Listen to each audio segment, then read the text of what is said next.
हर महादेव दोस्तों। आज की हमारी कहानी है कि रावण के मरने के बाद रानी पटरानी मंदोदरी ने देवर विभीषण से क्यों करी थी शादी। आइए जानते इस कहानी से। रावण की मृत्यु के बाद उसकी रानी पटरानी मंदोदरी सती भी होना चाहती थी। बाद में उसे क्यों महसूस हुआ कि देवर विभीषण से विवाह कर लेना चाहिए। युद्ध में रावण की मृत्यु के साथ ही जब राम की जीत होती है तो उस दिन ही हिंदू धर्म में जीत की इस खुशी दशहरा त्योहार के जरिए जाहिर किया जाता है। यह त्योहार के जरिए मनाया जाता है।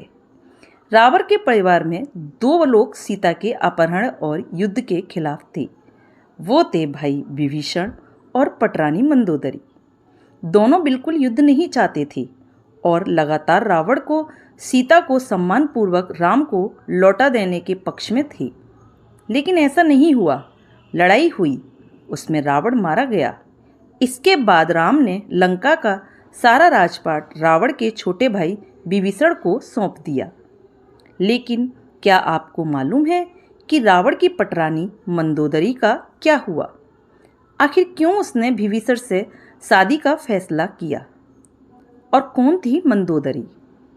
आइए मंदोदरी के बारे में आपको एक कथा सुनाती हूँ। पुराणों की एक कथा के मुताबिक मधुरा नाम की एक अप्सरा कैलाश पर्वत पर भगवान शिव को तलाश करते हुए वहां पहुंच गई। तलाशते हुए जब वो भगवान शिव के पास पहुंची तो उसने वहां पार्वती को ना देखकर शिव को रिझाने के प्रयास शुरू किए। जब कुछ समय बाद वहां पार्वती पहुंची तो उन्होंने मधुरा के शरीर पर शिव की भस्म देखी और फिर वो क्रोधित हो गई, गुस्से में हो गई। पार्वती ने मधुरा को शाप दिया कि वो 12 साल तक मेढक बनी रहेगी और कुएं में उसका वास होगा। मधुरा को अपनी गलती की कीमत चुकानी पड़ी और असहाय कष्ट का जीवन शुरू हो गया। राजा मायासुर ने शापित अप्सरा मधुरा को बेटी के रूप में स्वीकार किया। उसे वो महल ले आए। उसे मंदोदरी नाम दिया गया। मंदोदरी अत्यंत रूपवान और धार्मिक महिला थी। इस तरह मधुरा मंदोदरी बनी। जिस समय ये सारी घटनाएं घट रही थी उसी समय कैलाश पर असुर राजा मायासुर अपनी पत्नी के साथ तपस्या कर रहे थे। दोनों एक बेटी की कामना के लिए तपस्या कर रहे थे। 12 वर्षों तक दोनों ने घोर तप करते रहे। इधर मधुरा के शाप का जब अंत हुआ तो वे दोनों कुएं में ही रोने लगी। सौभाग्य से असुरराज और उनकी पत्नी दोनों कुएं के नजदीक ही तपस्या में लीन थे। जब उन्होंने रोने की आवाज सुनी तो कुएं के पास गए। वहां उन्हें मधुरा दिखी जिसने पूरी कहानी सुनाई। असुरराज ने तपस्या छोड़कर मधुरा को ही अपनी बेटी मान लिया। मधुरा का नाम बदलकर मंदोदरी कर दिया गया। असुरराज के महल में मंदोदरी को राजकुमारी का जीवन मिला। वो अपनी नई जिंदगी में बेहद खुश थी। लेकिन इसी बीच उसकी जिंदगी में रावण आया। मंदोदरी के पिता मायासुर से मिलने रावण पहुंचा। वहीं उसने मंदोदरी को देखा और मोहित हो गया। उसने मायासुर से मंदोदरी का हाथ मांगा। मायासुर ने ये प्रस्ताव ठुकरा दिया तो क्रोधित रावण मंदोदरी का अपहरण कर ले गया। दोनों राज्यों में युद्ध की स्थिति बन गई। लेकिन मंदोदरी जानती थी कि रावण उसके पिता से ज़्यादा शक्तिशाली शासक है। इसीलिए मंदोदरी ने रावण के साथ रहना स्वीकार किया। मंदोदरी का चरित्र रामायण में बेहद नैतिक दिखाया गया है। जब रावण ने सीता का अपहरण किया था तब मंदोदरी ने इसका विरोध किया।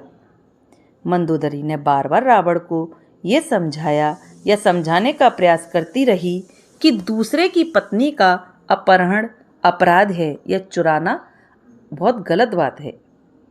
लेकिन रावण नहीं माना। आखिरकार राम के साथ युद्ध में रावण की बुरी तरह पराजय हुई। वे मारा भी गया और मंदोदरी विधवा हो गई। रावण की मौत के बाद भगवान राम ने मंदोदरी को विभीषण से शादी का प्रस्ताव दिया था। उन्होंने समझाया कि विभीषण के साथ मंदोदरी की जिंदगी बेहतर रहेगी, लेकिन मंदोदरी ने इस प्रस्ताव को अस्वीकार कर दिया। कहा जाता है कि इसके बाद एक बार भगवान राम, सीता और हनुमान के साथ मंदोदरी को समझाने गए। तब ज्योतिष की प्रकांड विद्वान मंदोदरी को महसूस हुआ कि धार्मिक और तार्किक तौर पर, नैतिक तौर पर ही सही, देवर विभीषण से विवाह करना गलत नहीं होगा। उसने ये महसूस होने पर भी उसने इस प्रस्ताव को स्वीकार किया। विभीषण से उसकी शादी हुई। हालांकि रावण की मृत्यु के बाद मंदोदरी के बारे में वाल्मीकि की रामायण ज़्यादा कुछ नहीं कहती, लेकिन रामायण के दूसरे वर्जन में जरूर इस बारे में काफ़ी कुछ कहा गया है। विभीषण भी पहले शादी के लिए तैयार नहीं थे। उन्होंने शादी से मना कर दिया था। रावण के मरने के बाद जब मंदोदरी विधवा हो जाती है, तब भगवान राम विभीषण को सलाह देते हैं कि उसे अपनी भाभी से विवाह कर लेना चाहिए। ये परंपरा उन दिनों मान्य थी, लेकिन विभीषण के पहले से कई खुश रानियां थीं और वे इसके लिए तैयार नहीं थे। ये भी कहा जाता है कि अगर विभीषण ये शादी कर लेते तो उन्हें भाई की जगह लंका पर शासन का नैतिक अधिकार भी हासिल हो जाता। विवाह राजनीतिक और राजकाज से ज़्यादा जुड़ा था। हालांकि ये भी कहा जाता है कि ये विवाह शारीरिक तौर पर पति पत्नी के तौर पर एक दूसरे के साथ यौन संबंधों की बजाय विशुद्ध राजकाज से जुड़ा था, क्योंकि मंदोदरी भी चाहती थी कि उसके पति के निधन के बाद या मरने के बाद लंका में स्थायित्व और समृद्धि रहे। वे राम से शत्रुता की बजाय मित्रता चाहती थी। रावण की मृत्यु के लिए उसने राम को कभी भी जिम्मेदार नहीं ठहराया। एक वजह यह भी बताई जाती है कि रावण के मरने के बाद मंदोदरी भी उसकी चिता के साथ सती होने जा रही थी, लेकिन राम ने उसे रोक लिया। इसके बाद मंदोदरी के पास देवर से विवाह करने के अलावा कोई भी विकल्प नहीं बचा था।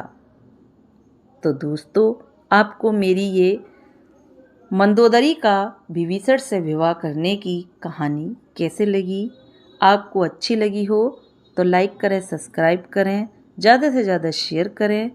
आपको मेरे चैनल पे कहानी देखने के लिए और सुनने के लिए आप लोगों का मेरे चैनल पे बहुत बहुत धन्यवाद।